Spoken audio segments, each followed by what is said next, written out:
آخرین خبرهای تاجیکستان و جهان در برنامه اخباری آزادی دوام 15 دقیقه نشر می شوند. درود بیننده گرامی، امروز 15 ایون است. نگاه به سرخط خبرها. ایالات متحده آمریکا و ایران اعلام کردند که به سازش رسیدند و هفته روان در ژنو اعلامیه پایان دائمی و فوری نزاع در خاورمیانه را امضا خواهند کرد. جسد سابق افسر وزارت کارهای داخلی تاجیکستان محمد جان بازاروف که از طرف روسیه به جنگ اوکراین سفر شده بود، در زادگاهش ناحیه واسع به خاک سپردند. یک جوان تاجیک که از اسلام رو گردانده است ترس دارد که حکومت مالزیا او را به تاجیکستان اخراج می‌کند.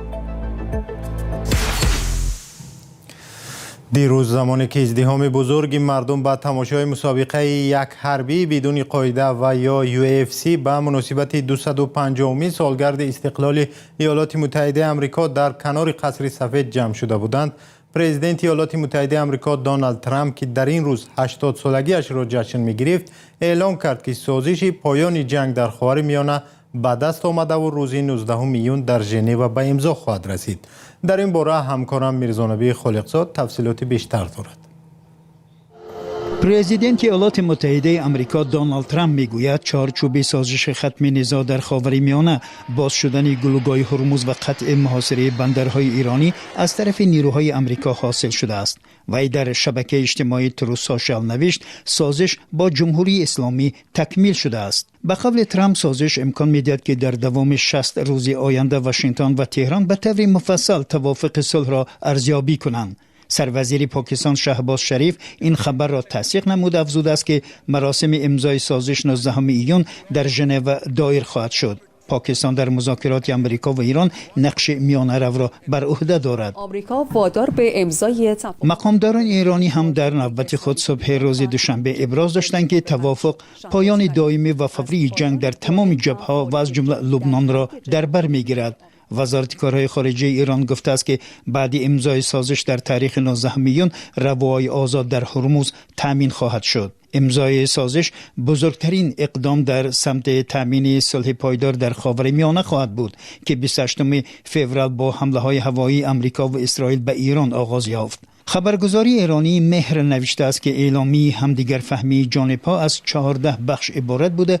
پیش بینی می‌کند که در دوام 60 روز آینده مسائل مربوط با برنامه هسته‌ای تهران و رفع تحریم جمهوری اسلامی حل خود را پیدا می‌کنند.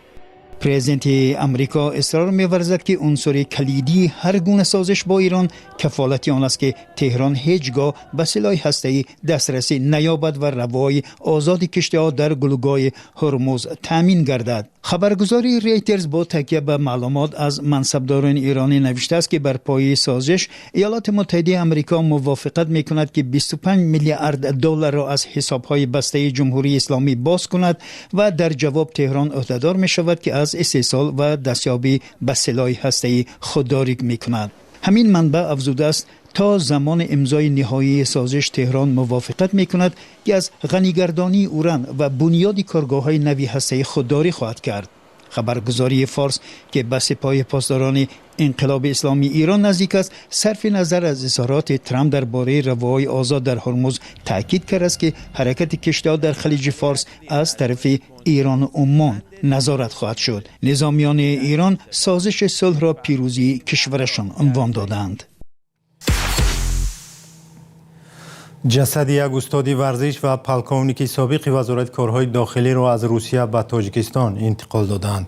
سال گذشته نزدیکانش خبر داده بودند که محمد جان بازاروف که او را در زادگاهش ناحیه واسع بیشتر با نام محمدی وندم می‌شناختند، در جنگ اوکراین ناپدید شده است. او یکی از صدها زاده تاجیکستان است که از سوی روسیه به مقابل اوکراین جنگیده کشته شده است.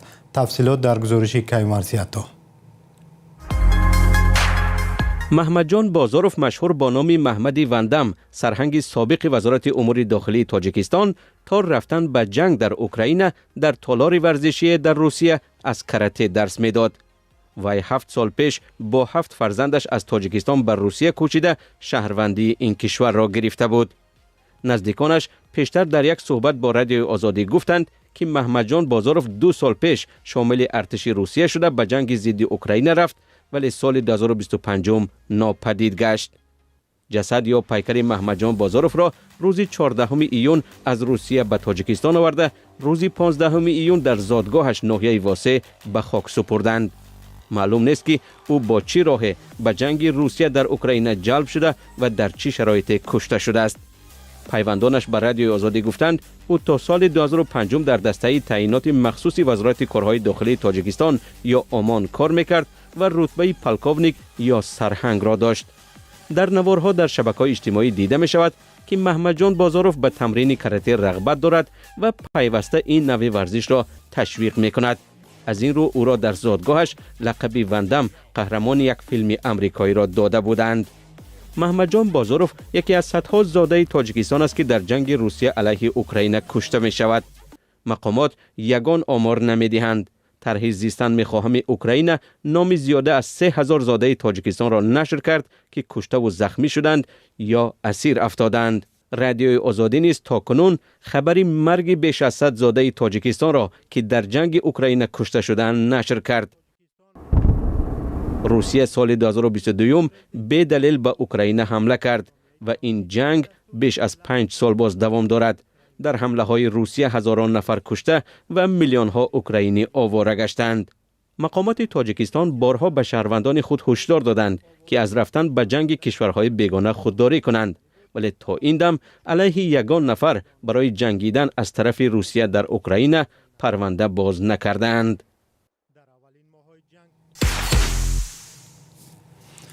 یا پناهجوی تاجیک که از دین اسلام رو تافته اتئیست شده است ادعا دارد که مقامات مالزیا میخواهند با وجود تهدید خطر به جانش او را به تاجیکستان بازپس فرستند. ادریس شریپوفی 28 ساله از ناحیه حصار میگوید بعد آنکه از دین رو گرداند مقامات ملیسا و امنیت در تاجیکستان او را به جاسوسی متهم کرده عذابش دادند. از این رو کشور را ترک کرد و حالا در مالزیا است. درباره پرونده ادریس شریپوف قبل از برنامه صحبتی داشتم با همکارم طاهری سفر و نخست جزئیات قضیه را پرسیدم. ادریس شریپوف در یوتیوب یک کانال دارد و دین اسلام و حکومت تاجیکستان را با لحن بسیار تند و آلوده به دشنام هم تنقید میکند. او روز 15 میون به رادیو آزادی گفت محض به سبب بیدین یا دهری بودنش سفارت تاجیکستان در مالزیا به او پاسپورت نداده است و از این سبب سرسان و سرگردان مانده است. پاسپورت و تاجیکستان را مراجعت کردم. پاسپورت و تاجیکستان در مالزیا مرا گفتن که شید گفتن میتونم اول زنگ زدم بعد رفتم بعد همون بعضشون اومد سیسو مرا گفتی یک هفته پس بیا گفت یک هفته پس مرا گفتی یک ماه پس ما تاجیکستان درخواست روی کایگین گفت جواب نیومده ولی گفت بعد ما در همجا چندین نفر را دیدم او در همجا پاسپورت گرفتگان در مبین 14 روز گرفتگان اما را پاسپورت ندادم. من یگون روز است نیستم یگون ادام نکشتم یگون جنایت کردم برو اومدم ای تاجیکستان. بعد اخیر دا مرا زایولین نیسته ولایت مالزیا خواستن که مرا تاجیکستان دپورت کنن.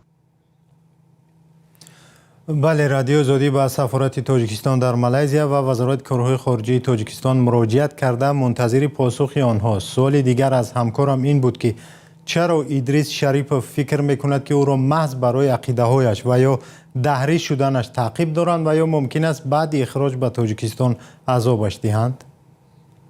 ادریس شریپوف در صحبت با رادیو آزادی گفت بعد یک ماجرای علوی برای میراث پدر اول سخت مذهبی شد ولی بعدا از دین اسلام کاملا رو تافت و از همان زمان در تاجیکستان به دردسر گرفتار شده است. او گفت که بعد از آن که از دین اسلام رو تافت خویشاوندانش هم از او رو گرداندند و گویا یکی از برادرانش به ماموران ملیسا خبر داده است که برادرش بدین شده است. ادریس شریپوف را ماه اوگوست سال 2021 زندانی کردند چون در صف ارتش بوده است و هنگام مناقشه مرزی با قرقیزستان از رفتن به جنگ سرپیچی کرده است.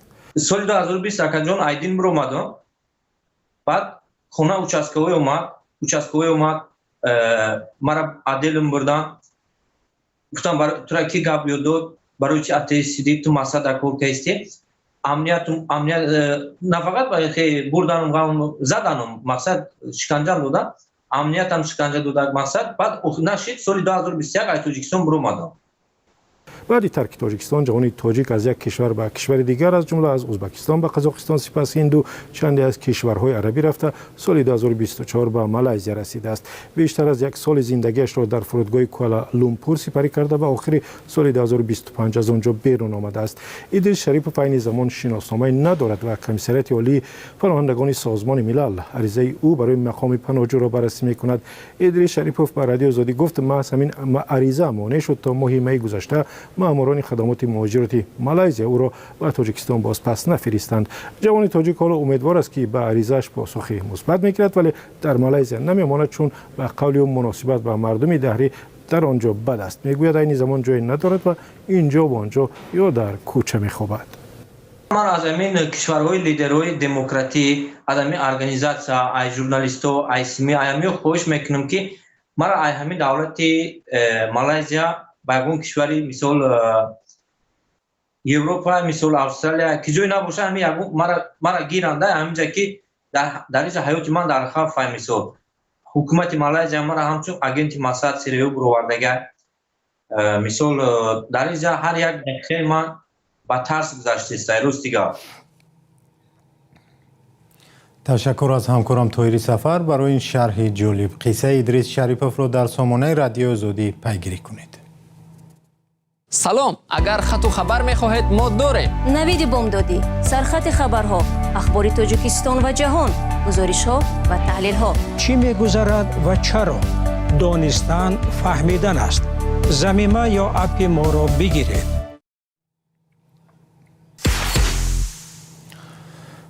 حکومت بریتانیا می‌خواهد توسط نظرخواهی مردمی در پل‌های نو این کشور عکس سیماهای تاریخی را با نمای جانورانی وضع کند. این برنامه طرفداران زیاد داشته است ولی مخالفان آن هم کم نبودند. اسکندر خواجه میرزاده در این باره گزارش دارد. عکس کدام جانوران در پل نو بریتانیا جای داده شود. روباه و چندین نوع پرنده و ماهی از نامزدهای می باشند که عکسشان در پل‌های نو بریتانیا نشر خواهد شد.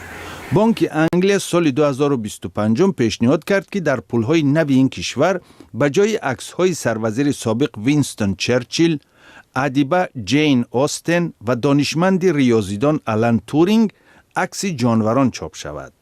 در مشورت با حامیان وحوش برای انتخاب در نظرخواهی مردمی 18 جانور مطرح گشت. بعضی ساکنان این کشور و به ویژه احزاب مخالف حکومت بریتانیا از این اقدام خوشحال نیستند. به قول آنها به این وسیله سیماهای مهم تاریخ و فرهنگ و علم کشور از نظر مردم دور خواهند ماند. به فکرم عکس سیماهای تاریخی در پل خوب است. آن امکان می‌دهد که مردم تاریخ و گذشته ملت را فراموش نکنند. میفهمم که بعضی ها با گذشته و تاریخمان مشکل دارند. به عقیده من مردم باید این چیزها را در چارچوب دور و زمانش بها دهند. به فکرم تصمیم دور کردن عکس این سیماها تا حد سیاسی می باشد. در میان جانبداران برنامه هم نظرها مختلفند. به من قشقلداق و خارپشتک معقول است. روباه باشد. نظرخواهی مردمی تا 3 ایول ادامه می کند. سپس رئیس بانک انگلیا اندرو بیلی تصمیم خواهد گرفت که عکس کدام جانوران را در پول 5، 10، 20 و 50 فونت استرلینگ جای دهد. عکس سلاله ملکی بریتانیا که از سالهای 60 قرن گذشته در پول این کشور سکه زده می شود از بین نخواهد رفت. بر علاوه خاطر نشان شده است که نشر پول نو و ورود آن به معاملات مدتی را در بر خواهد گرفت. اخبار آزادی اینجا به پایان رسید. اگر خواهید که از خبرهای روز بی‌خبر نمانید، سامانه آزادی آرگی رادیو آزادی و صفحه های رادیو آزادی در تیک تاک و تلگرام، فیسبوک، اینستاگرام و یوتیوب و ایکس و ادناکلاسنیک را پیگیری کنید. تا برنامه های دیگر، خدا نگهدار شما باشد.